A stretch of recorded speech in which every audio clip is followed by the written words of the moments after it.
consejero continuar estudiando más allá de los trabajos y de la experiencia que ellos tienen en hacer los cursos y los trabajos finales. Así que, Lucas, me encanta que realmente estemos acá en el día de hoy. Así es. Entonces, en la ciudad de Buenos Aires, a los 20 días del mes de julio de 2020, se reúne a través de videoconferencia el jurado designado por la Escuela para Graduados, ingeniero agrónomo Alberto Soriano, de la Facultad de Agronomía, cuya finalidad es examinar la tesis del candidato al grado de magíster de la Universidad de Buenos Aires, área de desarrollo rural, veterinario Lucas Bertoni. Este jurado está integrado por las doctoras Constanza Riera, Carolina Feito y el magíster Damián Sacumagos. La tesis versa sobre la planificación para la comercialización de los productos de la agricultura familiar, un cuarto de siglo del Programa Social Agropecuario a la Secretaría de Agroindustria. El director de esta tesis es el doctor Federico Villarreal. Bueno, tienen entre 40 y 60 minutos para la exposición y después termina la exposición y vienen las preguntas del jurado. Luego de las preguntas del jurado, queda el jurado deliberando con el director que puede participar en la deliberación con voz pero sin voto. Perfecto. Adelante, Lucas, cuando quieras. ¿Arranco? Sí, sí. Bien.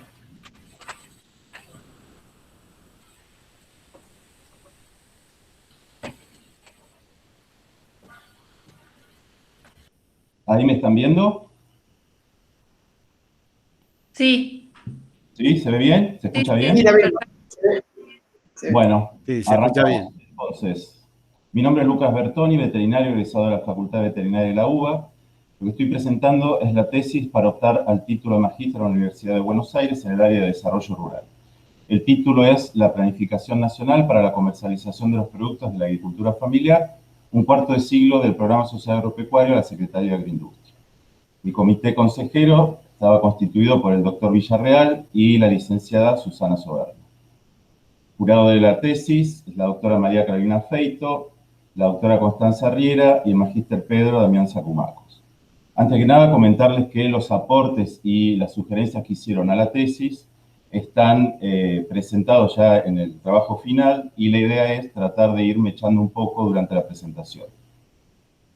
La presentación va a tener más o menos la misma estructura que tenía la tesis, es decir, una introducción, un capítulo con el marco conceptual, un capítulo metodológico y un capítulo integrado por las políticas públicas, que sería el capítulo 3, el capítulo 4, el rol de las dependencias de comercialización y el capítulo 5, las consideraciones finales. Una de las sugerencias también era pensar por qué la comercialización era importante dentro del ámbito de la agricultura familiar. Y para esto me pareció interesante mostrarles lo que fue uno de los prólogos que se utilizaron en la presentación del libro que se publicó el año pasado, que es Mercados, Diversidad de Prácticas Comerciales y de Consumo, que lo escribió el exdirector nacional del INTA, Héctor Espina, y que dice: la agricultura familiar y su comercialización son aspectos medulares para el mercado interno. Implica la necesidad de focalizar en estudios que muestren cómo los agricultores familiares enfrentan sus desafíos. En este sentido, las instituciones públicas deben colaborar en sostener y promocionar la sustentabilidad de la agricultura familiar. Entonces, frente a este contexto, a nosotros también nos parecía interesante plantear esta investigación que tiene como problema de investigación el tema de la ausencia de información respecto a cómo se construyen, cómo se generan y quién les da origen a los procedimientos utilizados para construir la planificación nacional de comercialización para los productos de la agricultura familiar. Una vez que teníamos pensado cuál iba a ser la problemática de la investigación, teníamos que darle una delimitación conceptual, una delimitación espacial y una delimitación temporal. La conceptual dentro de 3 grandes ejes: la política pública, la burocracia y la planificación estatal, y el rol de los actores institucionales y los agricultores familiares. En cuanto a la delimitación espacial, estábamos hablando en ese momento de la Secretaría de Gobierno de Agroindustria, hoy Ministerio, que tenía a su vez como área específica la Secretaría de Agricultura Familiar, Coordinación y Desarrollo Territorial, hoy Secretaría de Agricultura Familiar, Campesina e Indígena. A su vez, tenían o contaban con estructuras específicas de comercialización. La delimitación temporal entre los años 93 y 2018. De esta forma, empezamos a buscar preguntas que nos fueran guiando nuestra investigación. La primera, ¿cómo ha sido el proceso histórico de institucionalización de las políticas de agricultura familiar en ese periodo? La segunda, ¿de qué forma influyeron los cambios de gobierno en el orden medio de la estructura estatal en torno a los lineamientos de comercialización? Y la tercera, ¿cuáles fueron los lineamientos nacionales que establecieron la construcción de las planificaciones específicas, cómo se generaron y quiénes le dieron origen?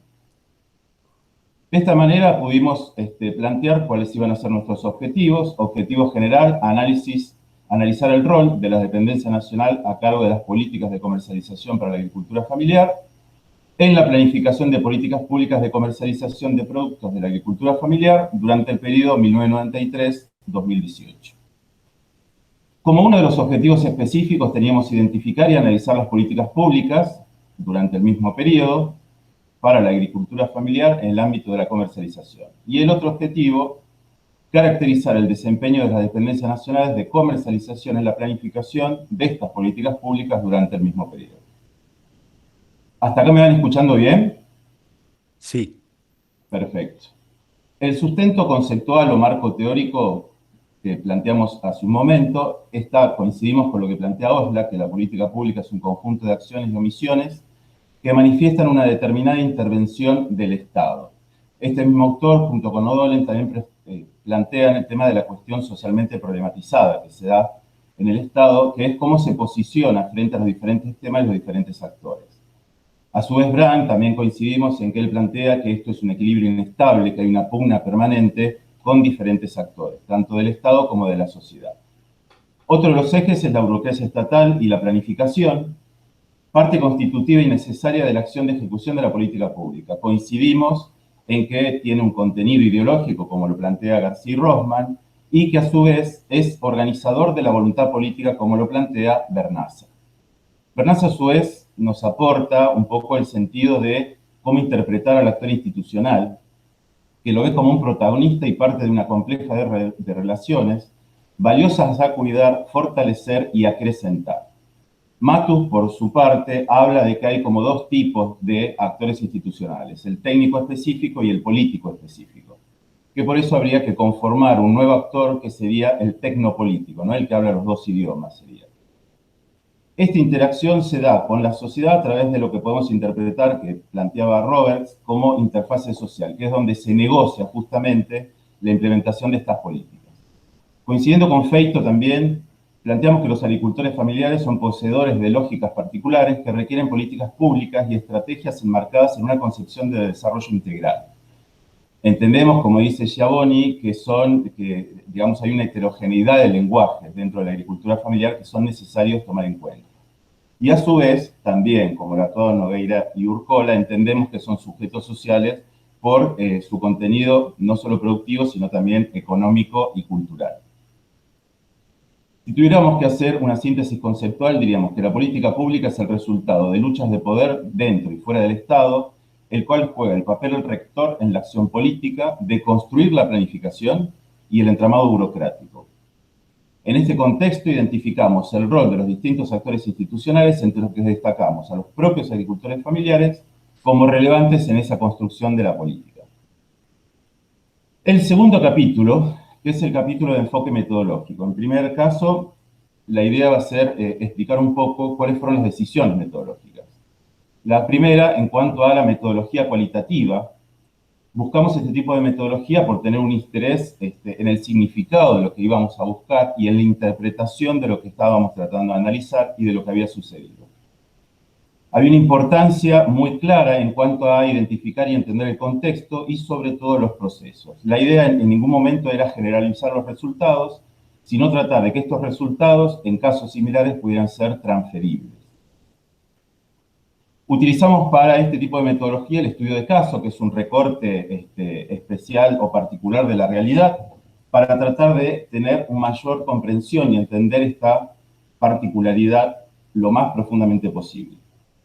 Lo definimos también como estudio de caso intrínseco, porque en este caso hay un interés propio. Formé parte en los últimos años del equipo nacional de comercialización a nivel nacional y desde el año 1993 vinculado en diferentes acciones y lugares con la agricultura familiar.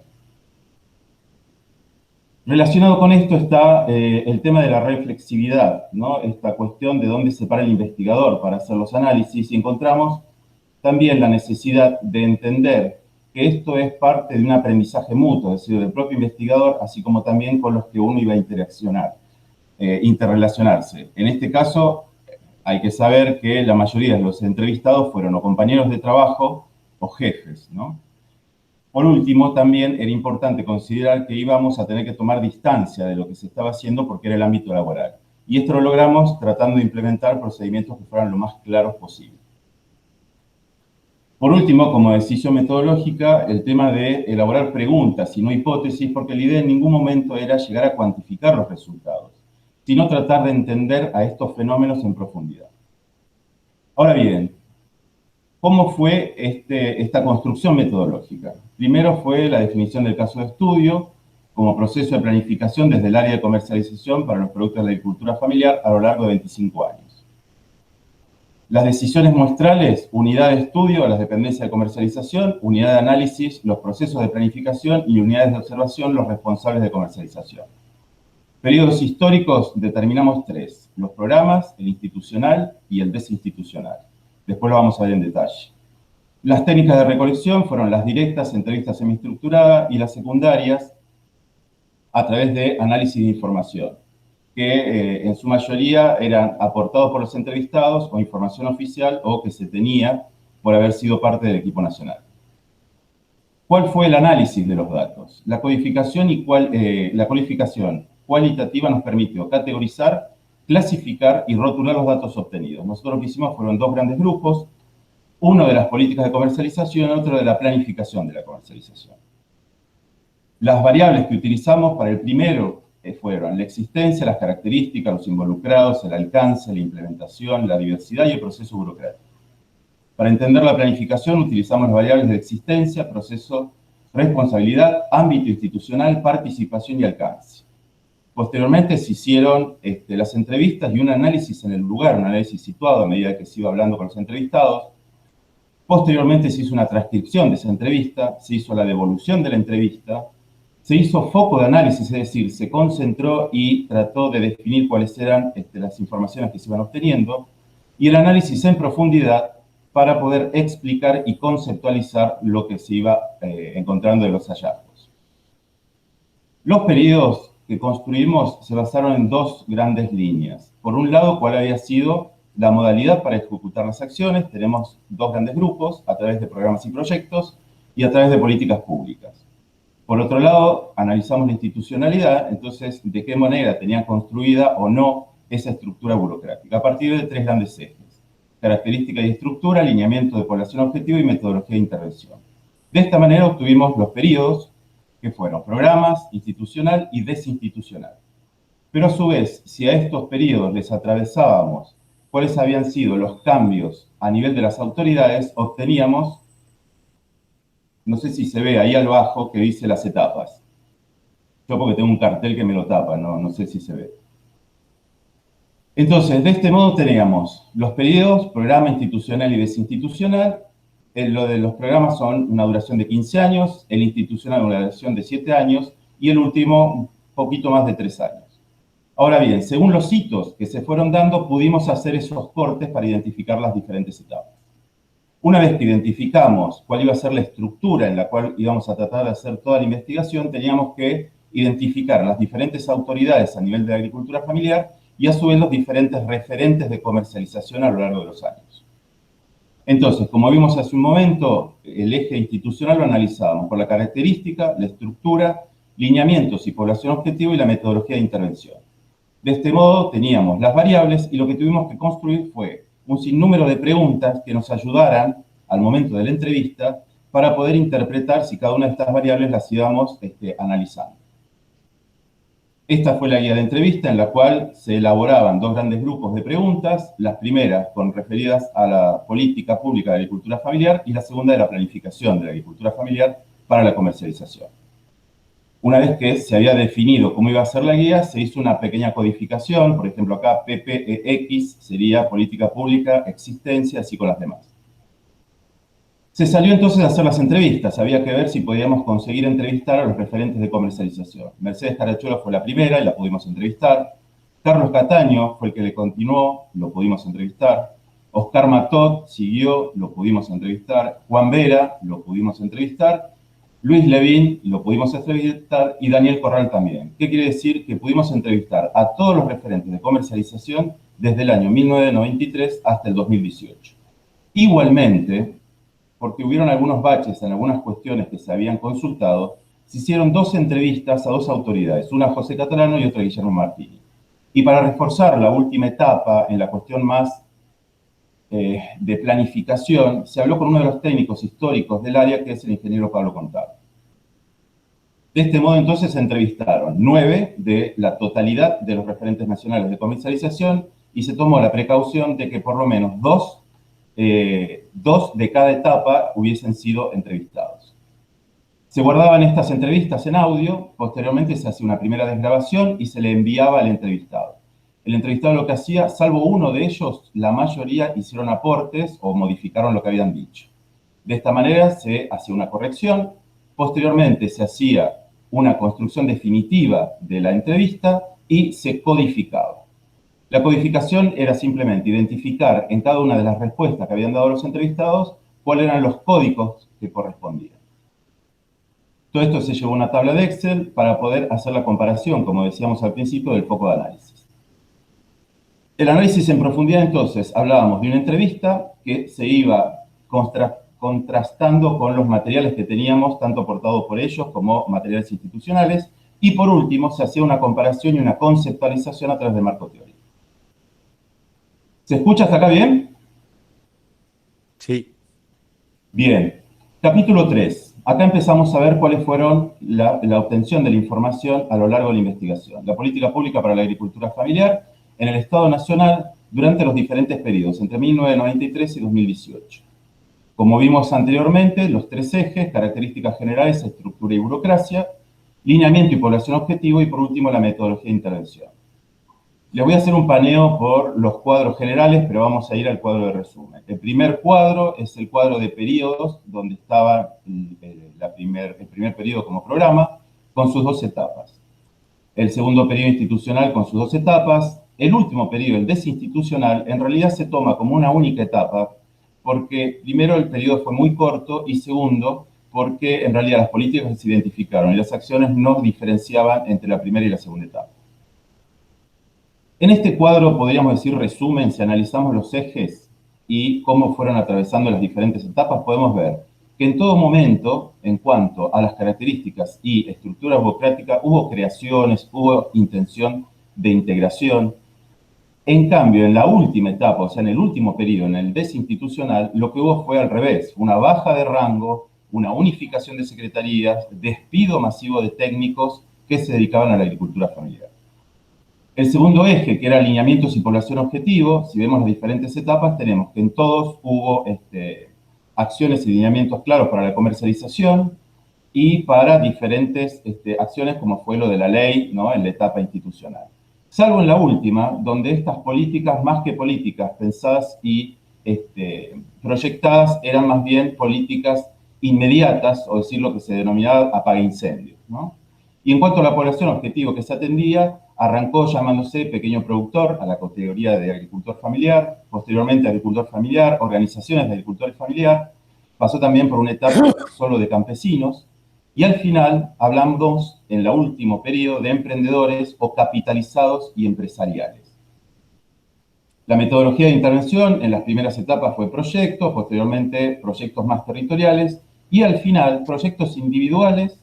Las delegaciones casi no tenían acción por no contar tampoco con técnicos en terreno. Entonces, para cada uno de los periodos lo que podemos decir es que los programas atendieron a través de proyectos, hubo una ausencia de estructura a nivel nacional, pero sí la vía paralela, eran unidades que se construían y financiaban a través de los organismos internacionales, presupuesto insuficiente, la primera etapa con proyectos puntuales y la segunda con proyectos territoriales, y se hablaba de pequeños productores, agricultores familiares y organizaciones. En el periodo institucional podíamos ver ya políticas integrales, ampliación de la estructura institucional, escaso presupuesto también, continuaban los proyectos territoriales, aparecen algunas iniciativas de casas patria. Esto era una especie de lo que decíamos de interfaz social que se trataba de buscar entre el Estado y los productores. Se pudieron construir 5 casas en realidad en la provincia de Misiones. Y el agricultor familiar, ya hablábamos de organizaciones como sujetos de derecho, ¿no? El último periodo hablamos de ausencia de políticas para la agricultura familiar, reducción de la estructura institucional, ausencia de presupuesto, atención individual y se hablaba de emprendedores. Sí, una de las frases de Osla que es interesante para analizar cómo fue atravesándose en estos periodos es que las agencias gubernamentales cuentan con varios mecanismos y prácticas más o menos institucionalizadas para contrarrestar las iniciativas de cada régimen cuando estos plantean cambios profundos. Esto lo pudimos ver entre los programas y el periodo institucional, hubo mucha resistencia, y entre el institucional y el desinstitucional también. Y hasta el día de hoy, por ejemplo, hay proyectos territoriales que siguen vigentes, aunque supuestamente ya no es parte de lo que se plantea desde el nivel nacional. El análisis de los periodos. Primero, los programas entonces atendían casi a través de los financiamientos internacionales, eran actividades que se pensaban como políticas netamente instrumentales o como técnicas, ¿sí? Y que debían estar en manos de expertos. En la segunda etapa ya hablábamos acá de un posicionamiento diferente del Estado que buscaba una cuestión de transformar esta lucha de poder y esta pugna entre los diferentes actores. El Estado empieza a manifestar una intención de empoderar a los pequeños productores y se comienza a hablar de la construcción territorial. En el periodo institucional tenemos una institucionalidad, formalizaron las políticas y se reflejaron en la burocracia estatal. Se desestima lo anterior con la llegada de políticas plurales y abiertas. Se prioriza la atención de derechos y de la organización de agricultores familiares por sobre las demás acciones. En muchas oportunidades a través de estructuras burocráticas no creadas. Esto lo vamos a ver más adelante. Y por último, el periodo desinstitucional, donde el discurso de desburocratización que existía a nivel nacional se transformó en la desinstitucionalización de la agricultura familiar, que fue paulatina y sistemática. Se desfinancia y se reduce la estructura y se despide en forma masiva a gran parte de los técnicos de la agricultura familiar. Acá el sujeto social era un emprendedor que debía valerse por sus propios méritos y sus cualidades. ¿Se entiende? ¿Se escucha? Sí. Bien, capítulo 4. El segundo bloque que estábamos analizando era el rol de las dependencias y referentes nacionales de comercialización en la planificación de las políticas para la agricultura familiar durante los periodos que iban entre 1993 y 2018. Los 3 ejes, la dependencia nacional de comercialización, las estrategias de comercialización y la construcción de la planificación. Acá también tenemos en cada periodo sus etapas, periodo de programas la primera etapa, la segunda etapa, en el periodo institucional la primera etapa, en el periodo institucional su segunda etapa y en el periodo desinstitucional las 2 etapas conjuntas.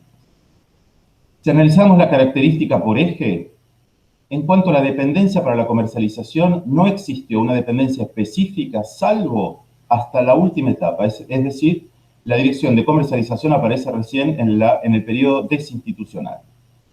En cuanto a las estrategias de comercialización, existieron una variada cantidad de estrategias, pero hubo una que atravesó y estuvo presente en todas las etapas, que fueron las ferias francas. En cuanto a la construcción de la planificación para la comercialización, no hubo específicamente una planificación, salvo a partir de la etapa de la institucionalidad y que después continuó. La participación de los productores podríamos decir que se encontró en todas las etapas de formas muy variadas, y el presupuesto fue algo que también siempre se marcó como poco, pero que en realidad se vio sin presupuesto en el último periodo. A grandes rasgos podemos decir que los programas no tenían dependencias nacionales, había diferentes acciones específicas de comercialización, pero las ferias francas aparecían, no había una planificación específica, venían generalmente desde los territorios y faltaba presupuesto. En el periodo institucional sí hubo una dependencia nacional, pero que en realidad no era específica y no estaba formalmente constituida. Hubieron diferentes acciones y estaban las ferias francas, hubo planificación específica y hubo falta de presupuesto. En la desinstitucional, con la dirección de comercialización nombrada, ferias francas, planificación específica y sin presupuesto. Acá lo que podemos decir es que planifica quien gobierna y gobierna quien planifica, como dice Matus, ¿no? El análisis de los periodos eran acciones puntuales, micro, en el cual la burocracia no estaba instalada porque se entendía que la pobreza rural y las producciones de autoconsumo deberían ser abordadas de una forma ágil y no a través de una burocracia estatal. Y en el segundo periodo, en la segunda etapa, podíamos ver que los programas en realidad hubo mucho desarrollo a través de grandes interacciones en el territorio gracias a las voluntades y esfuerzo y compañerismo de diferentes instituciones.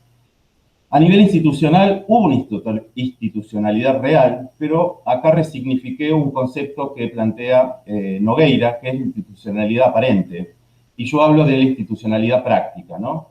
Hubo una dirección de ferias francas de intercambios regionales, que en realidad esta feria franca, si bien tuvo un lanzamiento público y un director, nunca fue creada. En algunas publicaciones aparece como que fue la primera dirección, pero en realidad esta dirección no existió nunca. Pero sí existió en las acciones. La planificación era el resultado ideológico de la política que se pretendía implementar, como también organizar la voluntad política, como veíamos que decía Bernaza, ¿no? Esta cuestión de verdura para todos, es decir, cómo transformar la política en un lineamiento que también fuera visible en la política para la comercialización. Y por último, la desinstitucional, se crea la dirección de comercialización en desmedro de otras, y esto no hace más que demostrar que la burocracia no es un proceso racional, sino que es sinuoso, errático, contradictorio y que persigue otras estrategias de acción política y que a veces no tiene que ver con la política pública. Acá es donde encontramos sí la institucionalidad aparente, es decir, conformadas las estructuras, pero en realidad sin una política pública clara ni definida. Cuando empezamos ya en el capítulo 5 a ver las reflexiones finales, empezamos a analizar las respuestas de investigación. Nuestra primera pregunta era cómo ha sido el proceso histórico de institucionalización de las políticas para la agricultura familiar 1993 al 2018. Los tres ejes, características de estructura burocrática, lineamientos y población objetivo, y la metodología de intervención, podemos decir que la construcción y desconstrucción institucional fue congruente con los distintos proyectos políticos del Estado Nacional. La segunda pregunta tenía que ver con de qué forma influyeron los cambios de la gestión de gobierno en el orden medio de la estructura estatal en torno a los lineamientos de comercialización para los productos de la agricultura familiar. En los programas teníamos claramente los proyectos y sin una estructura. En el periodo institucional había una estructura real, pero también estaban estas estructuras prácticas. Y en la etapa desinstitucional existía esta institucionalidad aparente. Si analizamos la burocracia estatal en relación a los actores institucionales, podemos decir que todos seguían la lógica que planteamos recién. Y sus funcionarios, además, hacían la gestión, como se dice en la práctica, pero a su vez tenían que diferenciarse de lo que se hacía en las gestiones anteriores y alinearse al espacio político que los había nombrado.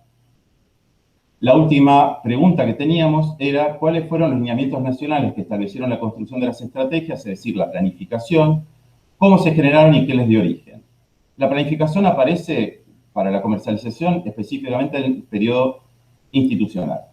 Respondían claramente a contenidos ideológicos de los proyectos políticos, se priorizaron las demandas de los agricultores familiares, salvo en ese periodo institucional donde también hubo un lineamiento nacional de comercialización. Y por último, la participación. Se podría decir que los agricultores familiares tuvieron participación en todas las etapas en formas diferentes, pero la participación plena fue cuando las organizaciones formaron parte de la conducción política y la estructura burocrática. La importancia de haber hecho este tipo de investigación cualitativa nos permitió también poder profundizar y conocer cómo habían sido otras cuestiones que no habían estado planteadas en un principio, como por ejemplo lo que decíamos de la estrategia de ferias francas. Estas se mantuvieron en una inercia dinámica de funcionamiento en todos los periodos. Se tomó como trofeo y siempre recibieron atención desde el área de comercialización que existía a nivel nacional. Por otro lado, si bien analizamos que los recursos habían sido insuficientes, hubo otro hallazgo que, aparte de ser insuficientes, fueron imprevisibles. Es decir, era muy difícil realizar planificaciones de comercialización cuando muchas veces no se sabía no solo cuánto se iba a tener de presupuesto, sino cuándo se iba a recibir ese presupuesto.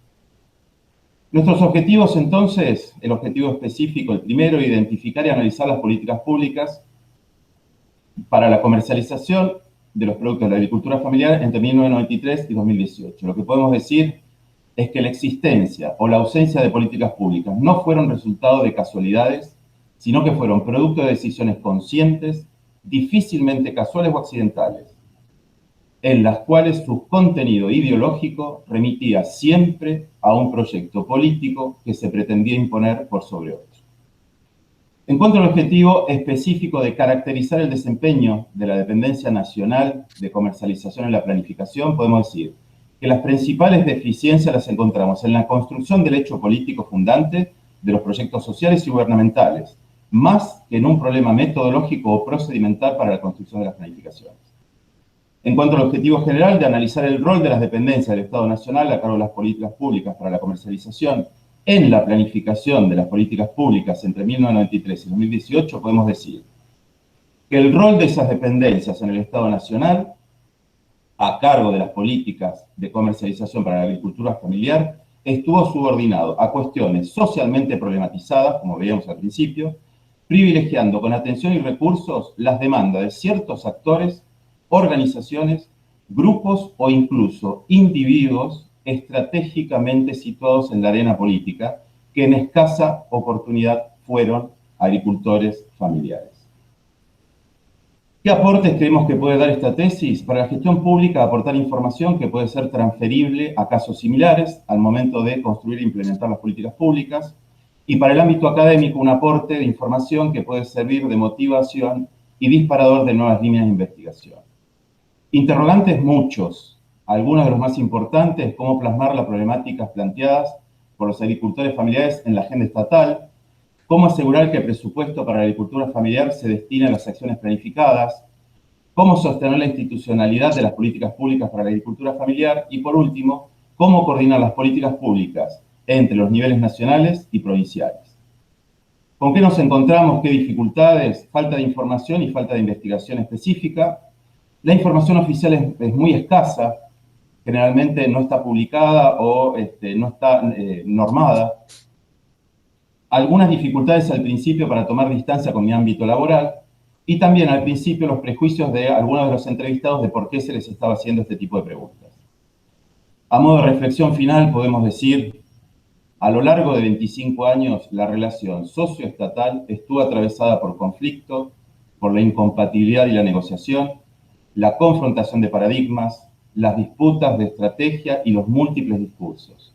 Pero hay que seguir luchando para que la agricultura familiar sea el referencial del desarrollo rural en la Argentina. Gracias por su atención.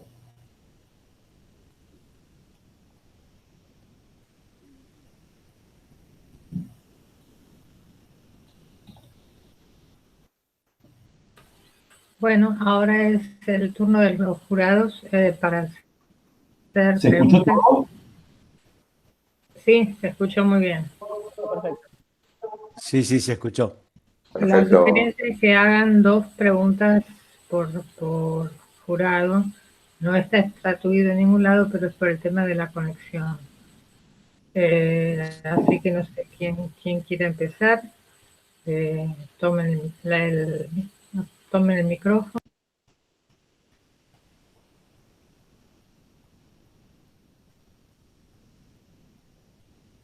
Bueno, arranco yo, si les parece. Muy Sí, bien. escucho muy bajito, sí. ¿Ahí me escuchan bien? Ahí sí. Bueno. Bueno, Lucas, te felicito, antes que nada, por llegar a esta instancia tan importante. Gracias. Felicito a la escuela también por adoptar esta modalidad y permitir que, a pesar de todas estas dificultades que estamos pasando, se pueda hacer defensas y la gente pueda llegar a obtener sus títulos. Es una decisión muy importante que ha tomado la universidad. Bueno, además de felicitarte, decirte que es un tema que a mí me toca muy particularmente, porque yo trabajo específicamente en agricultura familiar hace muchos años, como vos sabés, Sí. y en los últimos años particularmente en el tema comercialización y en el tema normativas de comercialización. Sí. Yo he participado desde el Foro de Universidades para la Agricultura Familiar en los debates, durante 2 años, los debates previos para para el armado del texto de la ley de agricultura familiar. Sí. Me pareció muy interesante tu planteo. Algunas cuestiones que yo tenía y que te las he corregido, te las he sugerido corregir en el dictamen que emití, se han corregido. Estoy satisfecha porque en la exposición has dado vuelta a todo y has aclarado un montón de cuestiones que te iba justamente a preguntar. Gracias. Lo que me queda así como pregunta general, dado que yo soy la profesora de metodología cualitativa, es más curiosidad, digamos, que otra cosa, el tema que también lo he visto, que lo preguntaba Constanza en su dictamen, el tema de la reflexividad, ¿no? Sí. ¿Cómo aplicado vos la reflexividad? Vos incluso al final de toda la exposición volviste a retomar el tema de la reflexividad en una de tus últimas frases, cuando hablaste de tomar distancia con tu ámbito laboral. Yo te quería preguntar más que nada, porque esto es fundamental para todo el trabajo que desarrollaste y la calidad de la información que pudiste obtener, y en la manera en que te manejaste con tus entrevistas. En vez de tomar distancia con tu ámbito laboral, digo, la duda mía es cómo usaste esa inserción que vos tenías en el medio que estabas estudiando a tu favor, digamos, por ponerlo a jugar al favor de la investigación, ¿no? O sea, en el rol que te dan y que te construyeron tus entrevistados, ya no como subordinado, porque vos hablas de que entrevistaste a tus jefes, o como colega de trabajo, sino qué rol, cómo viste vos el rol que te construyeron ellos, digamos, durante el desarrollo de tu trabajo de campo en tu lugar de trabajo, ¿no? Y por otro lado, hacer simplemente el comentario de que me parecen buenísimas tus conclusiones, sobre todo cuando hablas de que se privilegió en todos los periodos individuos que casi nunca fueron agricultores familiares, que esto, como vos bien decís, no lo dice ningún trabajo, no hay investigaciones académicas que hablen de que nunca se privilegió a la agricultura familiar, cuando nosotros venimos hace años diciendo que se requieren políticas específicas y diferenciales para este sector, justamente por las características diferenciales que tienen, y sobre todo a la hora de comercializar. Y bueno, y una de las preguntas que vos largaste al final es la que nos desvela en este momento, ¿no? Que es cómo asegurar que el presupuesto de la agricultura familiar se destine a acciones para la agricultura familiar, ahora que acaban hace muy pocos días de largar el presupuesto concreto para agricultura familiar a través de estos nuevos programas oficiales de la Secretaría de la nueva y retomada SAF, ¿no? Me parece fundamental esto de que sigamos trabajando para asegurar que este presupuesto de agricultura familiar no siga derivándose en contenidos ideológicos que remitan a proyectos políticos, sino que vayan a acciones concretas para la agricultura familiar, ¿no? Eso me pareció una de las contribuciones más importantes, porque no es que lo estás diciendo en una arena política o en un discurso político, sino que lo estás diciendo como conclusión de una tesis de posgrado, ¿no? Con un montón de herramientas académicas. Así que bueno, esos eran mis comentarios y te felicito nuevamente. Bueno, muchas gracias, Carolina. Te explico, arranco de atrás para adelante. Sí, no solo la preocupación por el presupuesto que se está asignando, sino esta cuestión de cómo hacer para sostener la institucionalidad de la agricultura familiar, ¿no? Que uno creía que originalmente, desde el momento que se institucionaliza, iba a ser muy difícil después poderlo revertir, si se vio claramente que no fue para nada difícil revertirlo. Por otro lado, lo que hablabas de la reflexividad fue sobre todo en las decisiones que se fueron tomando al principio de la investigación, justamente para definir qué era lo que queríamos investigar. Entonces, desde ese punto, tomamos la reflexividad como la guía de interpretación propia que se tenía para poder tomar decisiones metodológicas. Y en cuanto a la interacción con los diferentes entrevistados, lo importante fue no solo esta cuestión de aprendizaje mutuo, ¿no? Sino posicionarse también en un lugar que yo nunca me había posicionado, ya sea porque no había estado en el lugar y en el momento que habían estado ellos, sino que también porque habían diferentes miradas y concepciones políticas que durante el momento de la entrevista se fueron aclarando y fueron sirviendo mucho para reinterpretar cuestiones que nosotros ya teníamos anteriormente por la cantidad de años de experiencia en el sector y en el tema, ¿no? Perfecto. Bueno, buenísimo. Sí, sí, sí. Bueno, muchas gracias, Lucas. No, al contrario, Karina, muchas gracias a vos.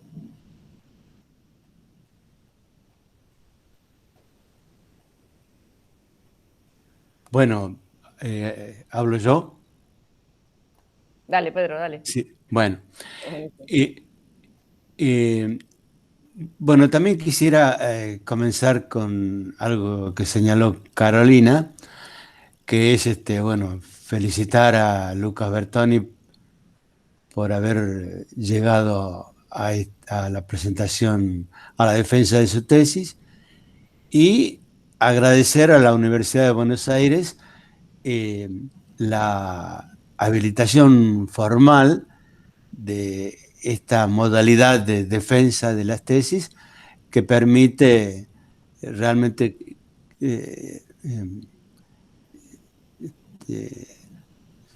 ir más allá de las limitaciones que nos impone las circunstancias actuales que no hace falta explicar, ¿no? Yo, en realidad,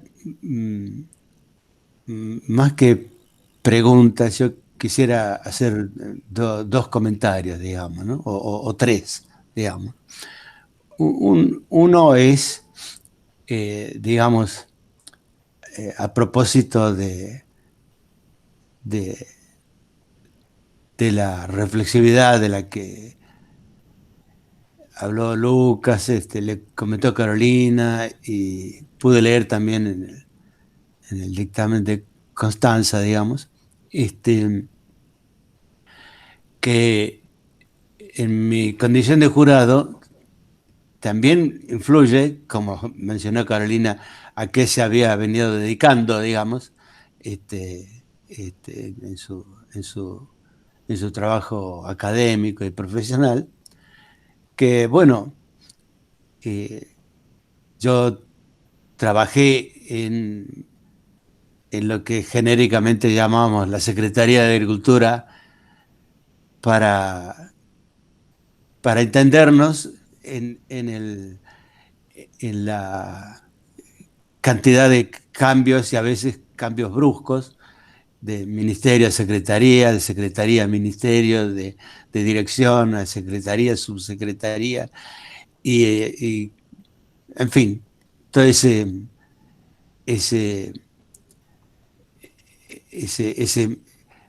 esa cosa que creo yo solamente los que tienen un contacto algo más directo con el tema pueden llegar a entenderlo. Yo creo que debe haber muchas personas interesadas en la temática del desarrollo rural que seguramente necesitan, digamos, como Dante, de un Virgilio que los guíe, digamos, ¿no? Para poder entender esas situaciones. La cuestión es que yo trabajé en la Secretaría de Agricultura hasta 1999, y con posterioridad hice algunos trabajos, digamos, con lo cual en realidad siempre tuve un pie en el ámbito académico y otro pie en el ámbito de la implementación de políticas, digamos. Así que puedo entender, creo yo, o me parece, por lo menos que puedo entender, el lugar desde el cual hizo Lucas este trabajo, ¿no? Yo creo que este aspecto no es mi especialidad, precisamente la metodología cualitativa, que es algo que no es, que tiene sus reglas y que no es fácil de resolver, pero me animo a decir que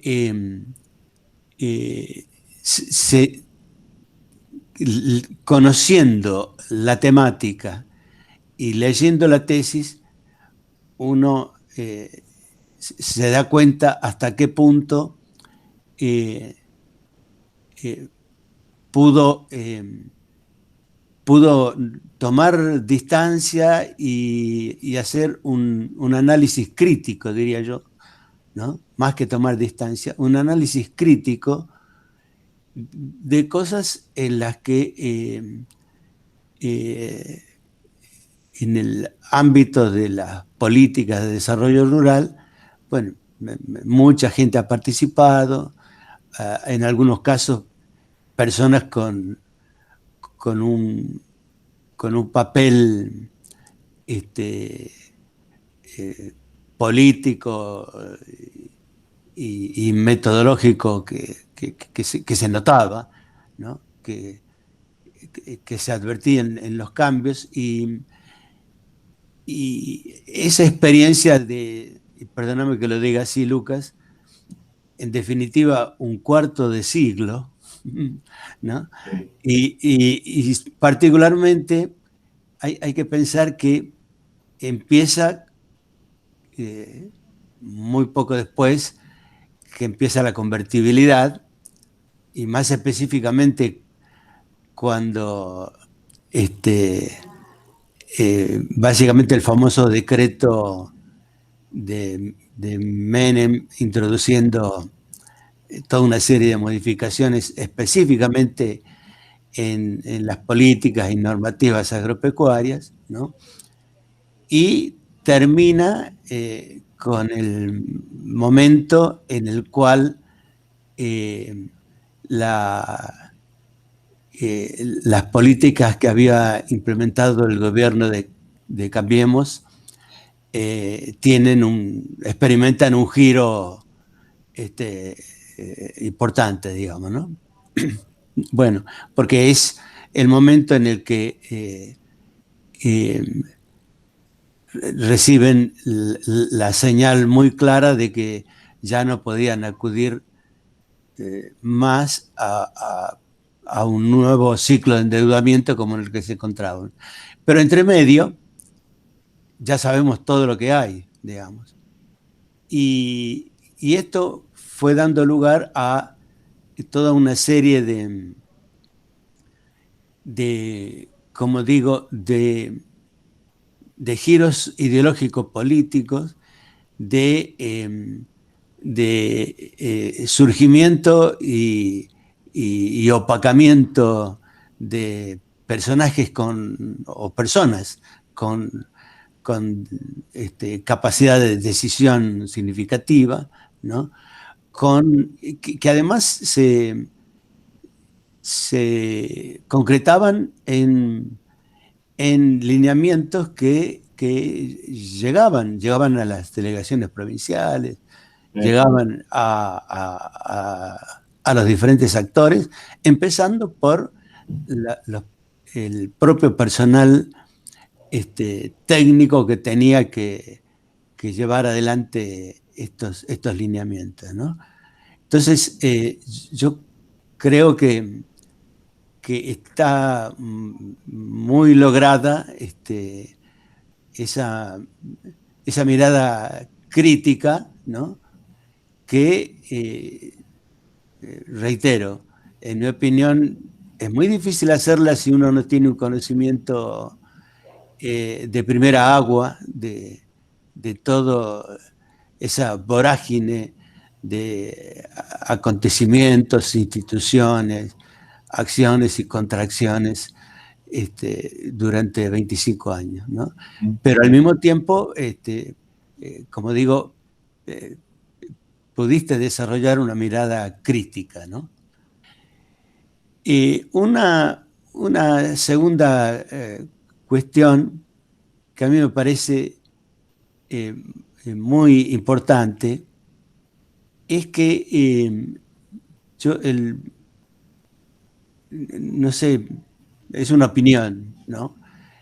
Simplemente, pero me animaría a decir que el principal mérito de tu tesis es que constituye, en mi opinión, una novedad en cuanto a la forma de encarar los estudios sobre desarrollo rural, ¿no? Yo, simplificando de una manera tal vez demasiado brutal, ¿no? Pero yo diría que o hay estudios de tipo macroscópico, es decir, cuando se estudia el desarrollo rural dentro de algún como lo que Key llamó paradigmas del desarrollo rural, ¿no? Entonces, se mira el desarrollo rural en su conjunto desde algún paradigma, ¿no? Sea cual sea el tema que se está tratando.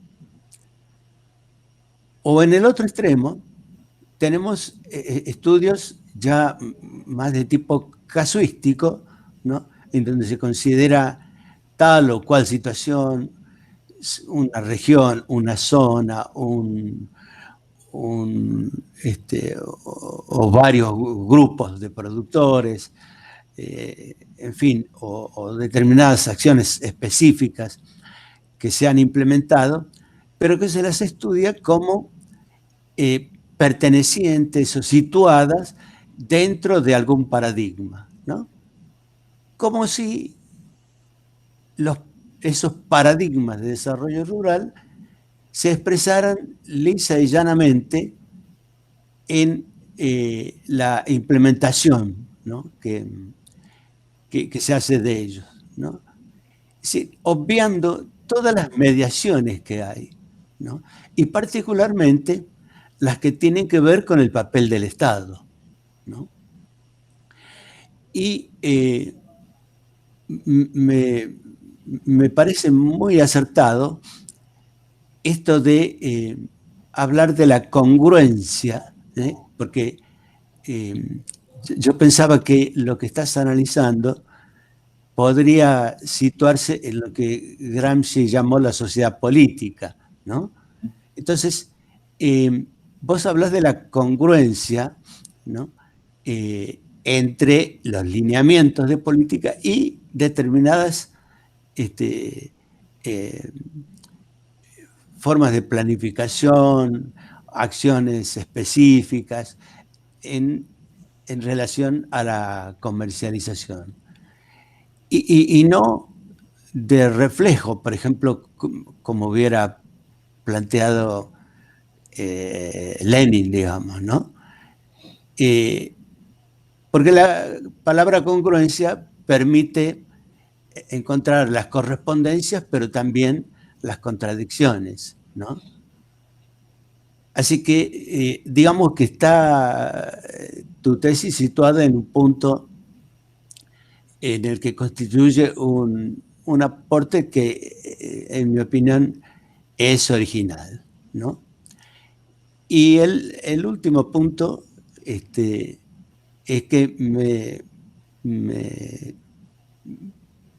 vos no lo marcás particularmente, ¿no? Pero me quedé pensando, ¿no? Para Weber, la burocracia es la forma de organización propia, típica del capitalismo, ¿no? Por supuesto que está pensando en la gran empresa capitalista, pero también lo plantea para el Estado, digamos, ¿no? Pero al mismo tiempo plantea que es una forma de organización racional, ¿no? Cuando en realidad ya obviamente no es que nunca se lo haya dicho, digamos, ¿no? Pero todos podemos plantear ejemplos en los cuales comportamientos aisladamente racionales, definidos burocráticamente, pueden producir un resultado completamente irracional, ¿no? Entonces, yo creo que este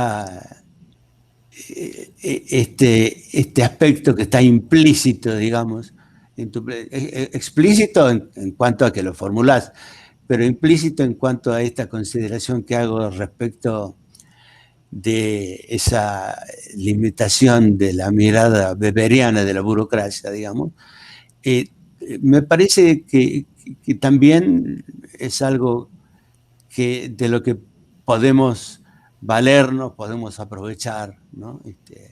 Como como segunda lectura, digamos, de tu trabajo, ¿no?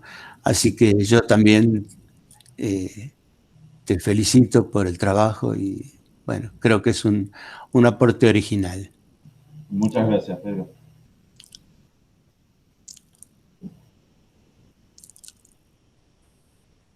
Bueno, sigo yo.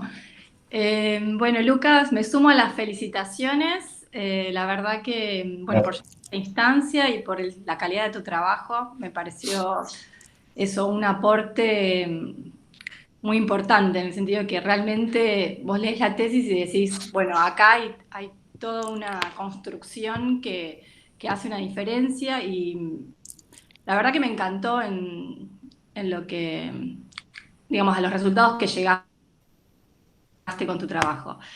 Entonces, bueno, más que nada por eso las felicitaciones. La verdad que está muy bueno. Quiero ser breve, yo no, la conexión mía, no sé la de ustedes, pero también se traba un cacho, así que no me quiero demorar demasiado. Una pregunta sí me surge, pero más a nivel de la curiosidad, en base a estas decisiones metodológicas que tomaste en su momento, digamos. Yo por ahí los comentarios te los puse más ahí en el dictamen, así que también me pareció muy buena la presentación, o sea, cómo fuiste recuperando y los distintos, por ahí hay cosas que uno ve desde afuera, ¿no? Como un lector que no está obviamente involucrado en todo el proceso de la tesis. Y me pareció excelente, como que también es eso un poco, me parece a mí, lo que debería ser la instancia de la presentación, ¿no? Tener como una oportunidad para mejorar y para repensar algunas cuestiones que todos sabemos que en el momento de la escritura es medio, bueno, a como se dé, digamos, como uno pueda, lo mejor que pueda. Así que en eso te felicito, pues súper clara la presentación, sistemática, bueno, muy riguroso en el tratamiento de los distintos procesos, y eso también se ve en tu tesis, y es como, para mí, el gran mérito que tiene y cómo se destaca en la sistematicidad con la que trabajás. La verdad que es increíble. Pero a nivel de curiosidad, con respecto a estas decisiones metodológicas que tuviste en un comienzo, digamos, vos en un momento hablás de esto de trabajar con los diferentes actores y entender la política pública, ¿no? Desde el punto de vista tan instrumental, etcétera, etcétera. Y ahí me surgen a mí, digamos, dos cuestiones que estaría bueno para que nos cuentes, de más que nada, es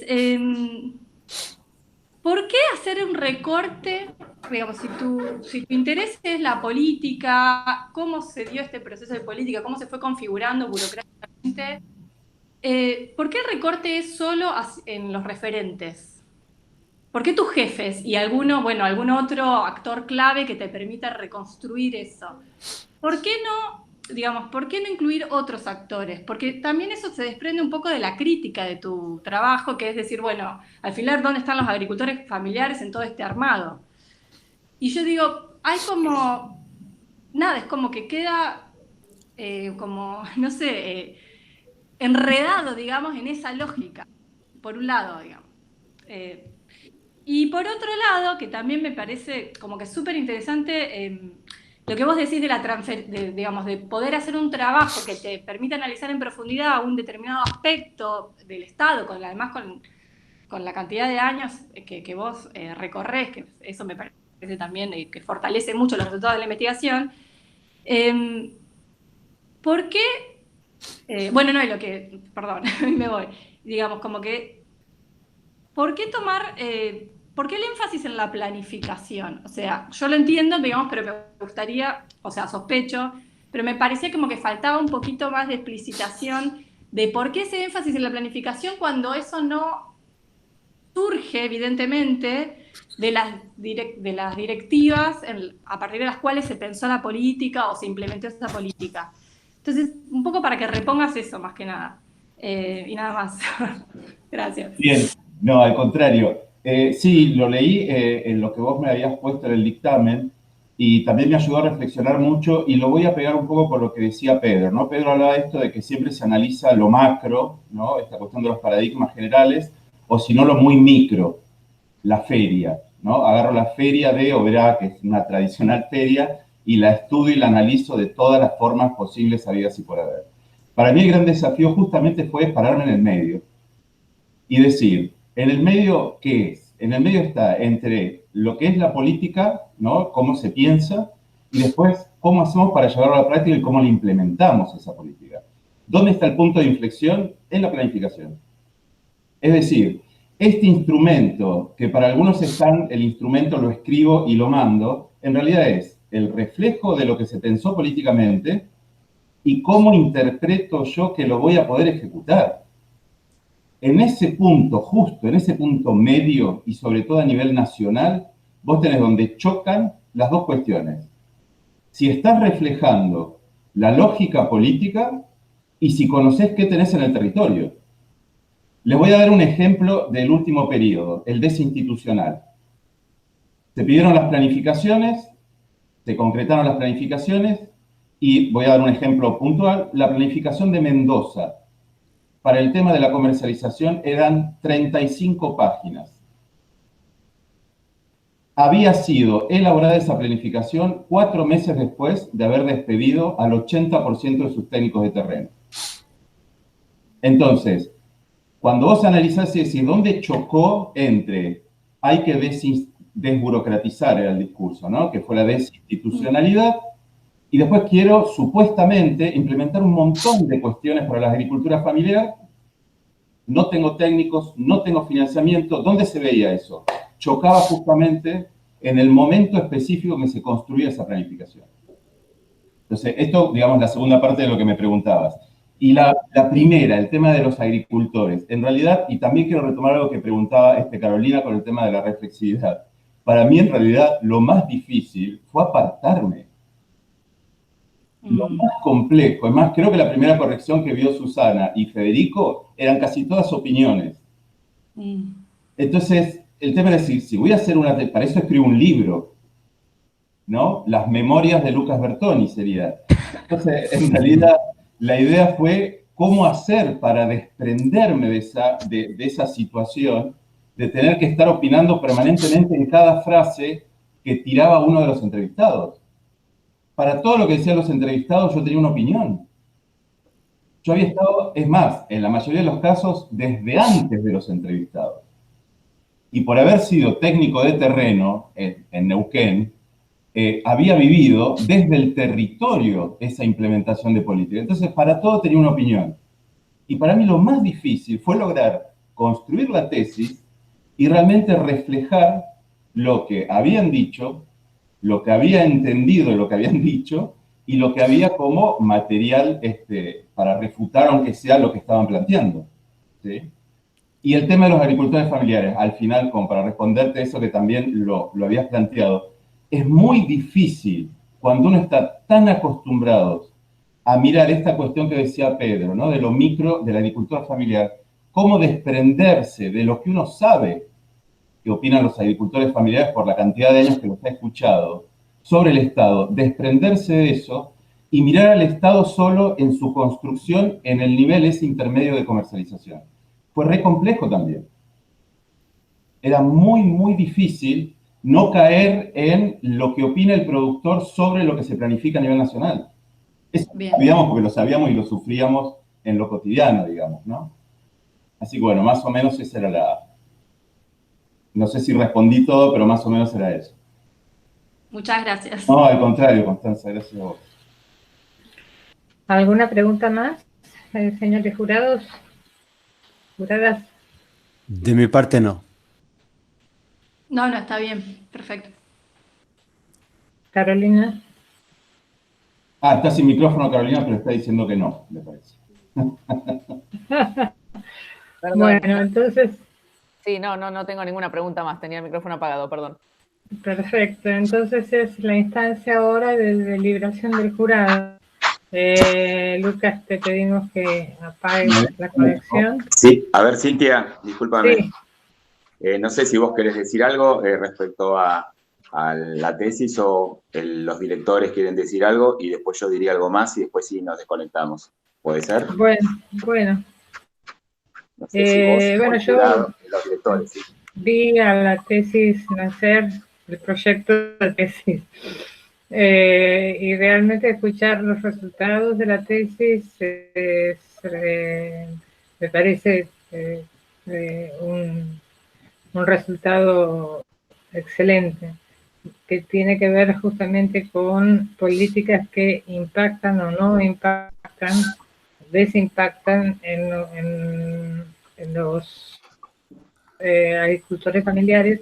Y el tema de la comercialización, como decía Lucas, es un tema que no se le ha prestado atención, ni desde las políticas, ni desde quienes hacen estudios en terreno, salvo Feria Franca, pero la vinculación entre la Feria Franca y la política escasamente ha sido estudiada. Es decir, como que se recorta la Feria Franca sin referencia a la institucionalidad, tanto nacional como provincial. En ese sentido, me parece un aporte sumamente original. Lo que yo le decía a Lucas es qué va a pasar cuando tus jefes lean la tesis. Y sabes que te estás exponiendo a perder el trabajo. Y de todas formas quiso hacerlo adelante. Bueno, yo le avisé consecuencias posibles. Y bueno, finalmente lo último que quiero destacar es la manera en que presentó la metodología en las diapositivas. Generalmente el tema metodología se pasa por alto, se dice metodología aplicativa, estudio de caso, etcétera, etcétera, etcétera, pero Lucas identificó dos grandes áreas según los objetivos, en cada uno de las áreas una serie de variables y las preguntas a formular.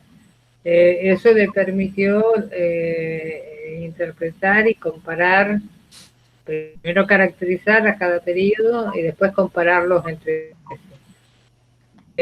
Por eso te felicito, Lucas, por haber hecho una explicitación tan en detalle, en profundidad de la metodología cualitativa y la manera en que la utilizaste.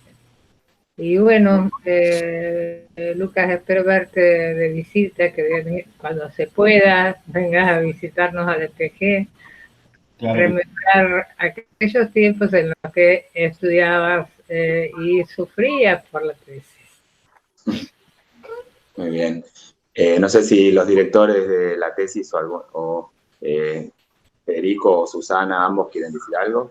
Dos palabras nada más. En primer lugar, yo he trabajado muchísimo con Diego, eso de ser, con Lucas, perdón, eso de ser codirectora fue, digamos, cuando los felicitan, siento que me felicitan. El trabajo de Lucas, pero digamos, como hemos compartido tantos años ahí en la Secretaría de Agricultura, y en la tesis se reflejan todos esos cambios, parece. La sensación que yo tenía ayer al releer algunas cosas es, la unidad es, digamos, lo que le da unidad a eso fuimos las personas que estuvimos ahí, porque después era un berenjenal de cosas. Así que Lucas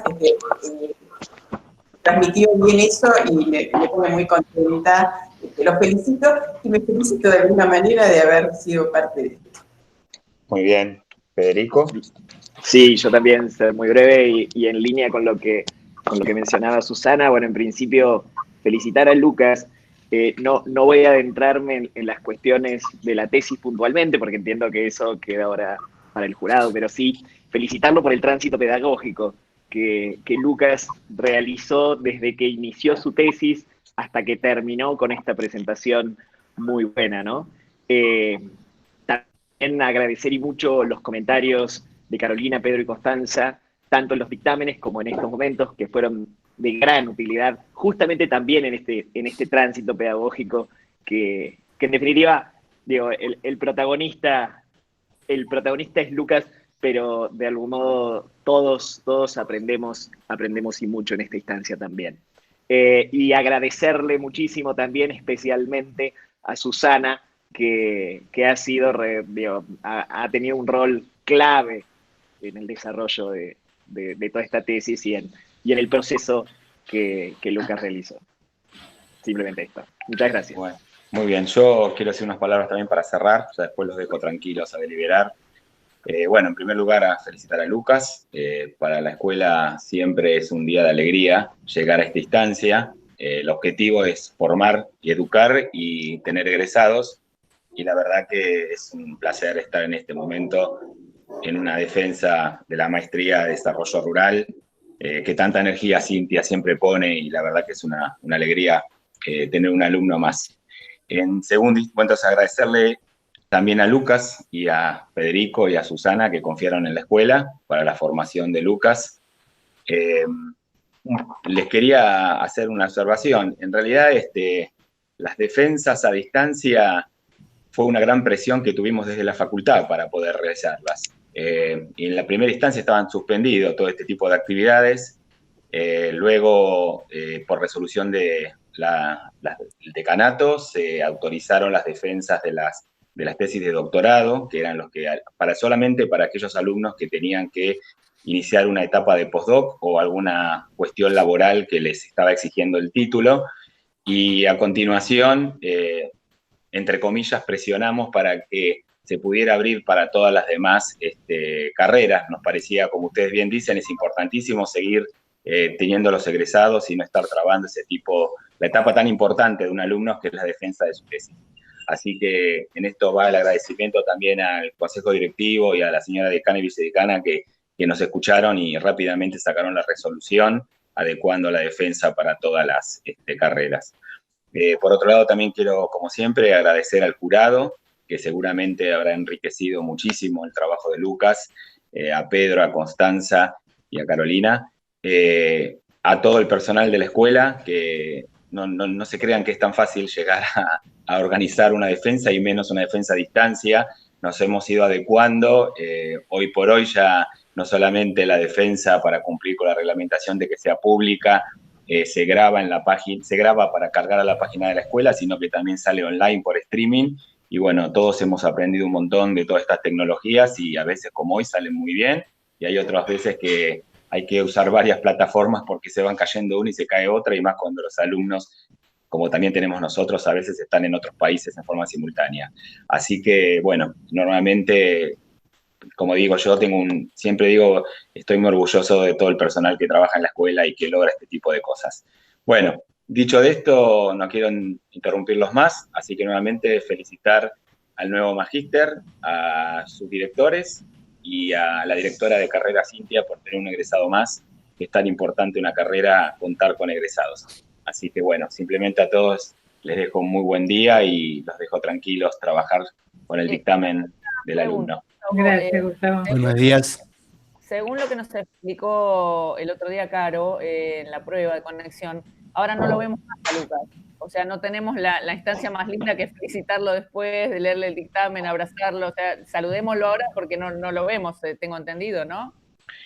Según tengo entendido, efectivamente, ahora nos deberíamos de conectar Cintia, yo, Lucas, y quedarían el comité evaluador con la presencia de directores y codirectores, pero que ellos tienen voz pero no tienen voto, para realizar el dictamen. Una vez que el dictamen está listo y se comunican con Carolina, siempre ella va a coordinar todo, el dictamen se lo hacen llegar al alumno.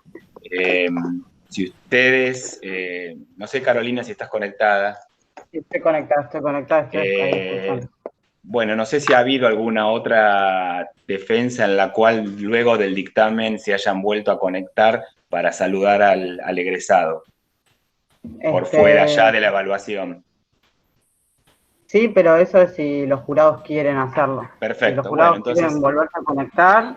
Perfecto. Pero podríamos conectartarlo a él, disculpen, cuando tengamos el dictamen, le avisamos y se vuelve a conectar. Exactamente. No, aparte, claro, lógicamente. Bueno.